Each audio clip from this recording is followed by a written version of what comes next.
Mas eu estou indignado como carioca com esse dia melancólico lá para minha cidade, para o meu estado, principalmente, mas queria fazer algumas distinções, porque na imprensa as informações estão muito desencontradas sobre o que está acontecendo lá em termos jurídicos. E eu falei muito aqui disso essa semana e vou tentar aqui explicar de novo, porque os artigos 53 da Constituição Federal e 102 da Constituição Estadual não falam das medidas cautelares de um modo genérico, eles apenas determinam, como a Joyce falou aí, do artigo 53, só quero lembrar que na Constituição Estadual também existe um artigo semelhante, determinam que cabe ao Parlamento decidir sobre a prisão dos seus integrantes em caso de flagrante de crime inafiançável. O plenário do STF, na verdade, é que decidiu, por 6 votos a 5, que cabe à Casa Legislativa resolver também sobre medidas cautelares diversas da prisão aplicadas contra parlamentares. Isso porque, vale lembrar, a primeira turma do STF havia imposto ao senador Aécio Neves 2 daquelas 9 medidas cautelares diversas da prisão que estavam previstas no artigo 319 do Código do Processo Penal, que são o afastamento do mandato parlamentar e o recolhimento noturno. Resultado, o Senado aproveitou o poder que lhe foi delegado pelo STF e revogou aquelas 2 cautelares, salvando Aécio Neves.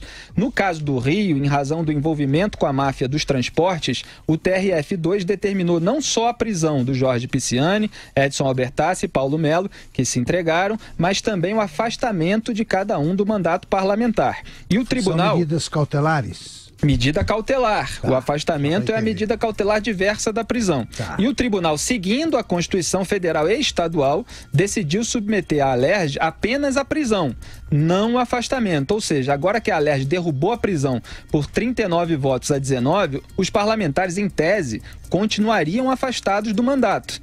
O problema é que a decisão do STF, que favoreceu o Aécio, já produziu aquele efeito cascata nas casas legislativas do país e está sendo usada, argumentada aí pela Alerj para derrubar o afastamento também.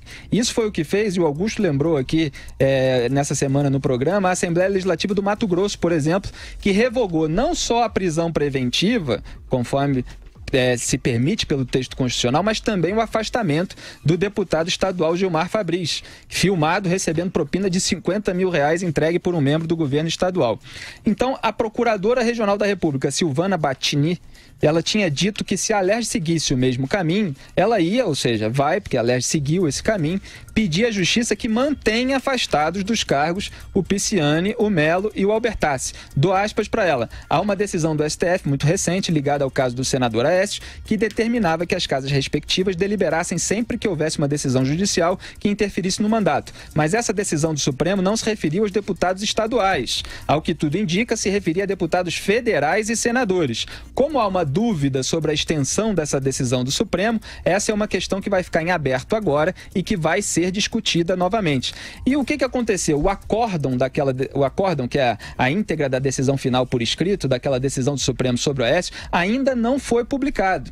Está no prazo habitual da Corte, mas isso gerou essa incerteza jurídica, dando margem a interpretações abrangentes. E o UOL fez uma reportagem, apurou que o acórdão do julgamento do STF vai delimitar textualmente seus efeitos para parlamentares federais.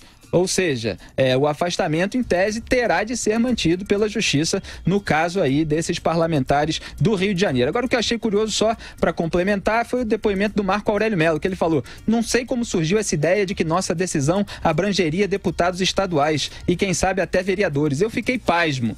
Pasmo ficamos nós com a irresponsabilidade dos ministros do STF, que não tomam uma decisão clara e não pensam nos efeitos práticos dela, como, aliás, ficou bastante claro pelo voto final da Carmen Lúcia, que fez uma grande confusão, votando uma coisa e não levando em consideração outra, gerou maior debate. Eu fiz vídeos na internet a respeito disso. Então, esse é o imbróglio jurídico e eu espero que, pelo menos, essa blindagem aos políticos do Rio de Janeiro façam a população fluminense, a população carioca, acordarem para o que acontece na política do Estado e que possam renovar o quadro político em 2018. Augusto,